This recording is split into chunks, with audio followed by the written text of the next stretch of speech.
नमस्कार, मी राणी बनगर। आज मी तुम्हाला कारल्याचा ठेचा कसा साध्या आणि सोप्या पद्धतीने बनवणार आहे ते दाखवणार आहे। कारल्याचा ठेचा बनवण्यासाठी लागणारे साहित्य इथे मी 2 मोठे साईजचे कारले घेतलेले आहे हिरव्या रंगाचे। इथे 2 पळी तेल घेतलेले आहे। इथे 1 चमचा जिरा घेतलेला आहे। इथे मी थोडेसे शेंगदाणे घेतलेले आहेत। इथे मी मोठा कांदा मीडियम साईजचा चिरून घेतलेला आहे। इथे आपण लसणाच्या पाकळ्या घेतलेले, लसूण भरपूर घ्यायचा आहे आपल्याला।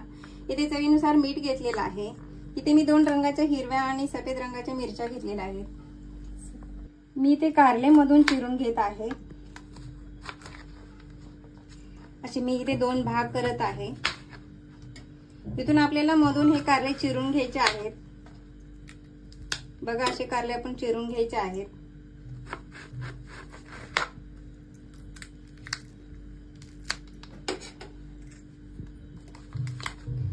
तुम्ही बघू शकता की अशा पद्धतीने हे कारले आपल्याला चिरून घ्यायचे आहेत मधून, आणि आपल्याला ह्याच्या चमच्याच्या साहाय्याने बिया काढून घ्यायच्या आहेत। इथे मी चमच्याच्या साहाय्याने हे मधून बिया काढून घेत आहे। आपल्याला ह्या पूर्ण बिया काढून घ्यायच्या जेणेकरून आपलं हे कारल्याचा ठेचा कडू लागणार नाही।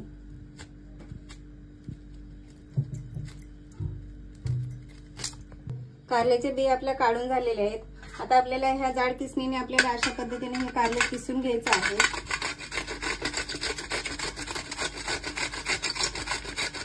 ठेचा बनवण्यासाठी इथे मी लोखंडी तव्याचा वापर करत आहे।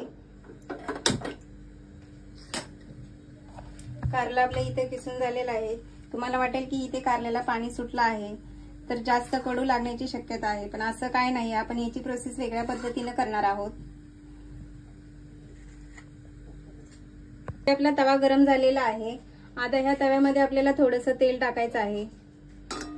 तेल टाकून झालं की इथे थोडंसं लसूण टाकायचे आहे, थोडेसे ठेवायचे आहेत फोडणीसाठी, आणि इथे मिरच्या पण टाकून भाजून घ्यायच्या आहेत। ठेचा म्हणलं की मिरचीशिवाय ठेच्याला चव नाही। सतत आपल्याला अशी ही मिरच्या आणि लसूण परतत राहायचं आहे। बघा, आपल्याला ही मिरची आणि लसूण चांगला भाजत आलेला आहे। आता ह्याच्यामध्ये मी जिरा टाकत आहे। जिरा थोडासा भाजत आला की आपल्याला शेंगदाणे पण टाकायचे आहेत।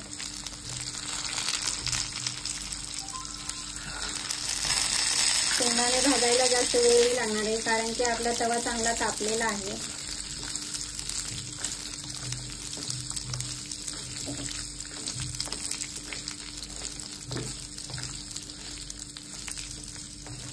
इथे आपले शेंगदाणे, हिरवी मिरची, लसूण, जिरा चांगला खमंग भाजून झालेला आहे। आता मी गॅस बारीक करून हे मिश्रण सर्व एकत्र काढून घेते एका प्लेटमध्ये।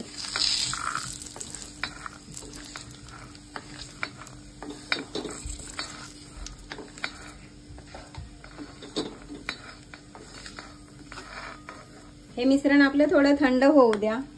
आता हे आपलं किसलेलं कारलं तव्यामध्ये परतून घ्यायचं आहे। बघू शकता इथे थोडंसं पाणी सुटलेलं आहे। हे आपल्याला कारल्याचा किस ड्राय होईपर्यंत सतत परतत राहायचं आहे, जेणेकरून आपला ठेचा हा खराब होणार नाही।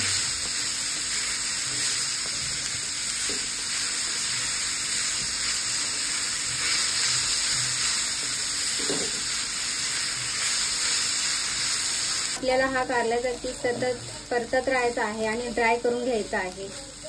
आता हे आपल्याला काढून घ्यायचं आहे एका ताटामध्ये।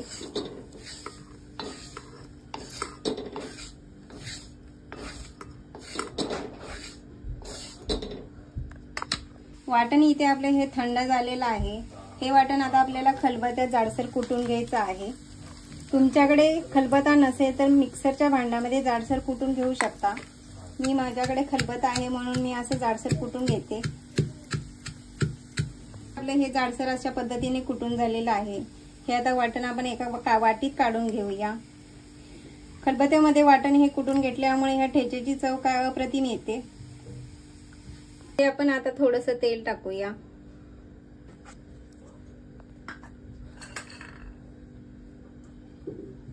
तेल चांगलं आपलं गरम होऊ द्या। तेल आपल्या इथे गरम झालेलं आहे। इथे मी ठेचलेला लसूण टाकते आणि इथे हे कांदा पण टाकते। कांदा आपल्याला आता हे लालसर रंगाचा भाजून घ्यायचा आहे। गॅस आपल्याला बारीकच ठेवायचा आहे। कांदा आणि लसूण आपल्याला चांगला कुरकुरीत भाजून घ्यायचा आहे। तो बघू शकता इथे आपला लसूण आणि कांदा चांगला लालसर झालेला आहे। आता याच्यामध्ये हे भाजलेला कारल्याचा किस टाकूया। त्याच्यामध्ये हे आपण जाडसर वाटण पण कुटून टाकलेलं टाकूया।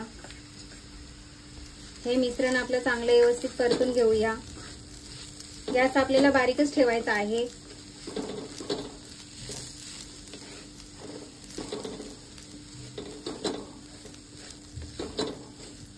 आपला ड्राय राहण्यासाठी मी अगोदर मीठ टाकलेलं नव्हतं। आपला ठेचा ड्राय राहण्यासाठी मी आता लास्टला चवीनुसार मी इथे मीठ टाकून घेत आहे। तुम्ही तुमच्या चवीनुसार मीठ टाकू शकता।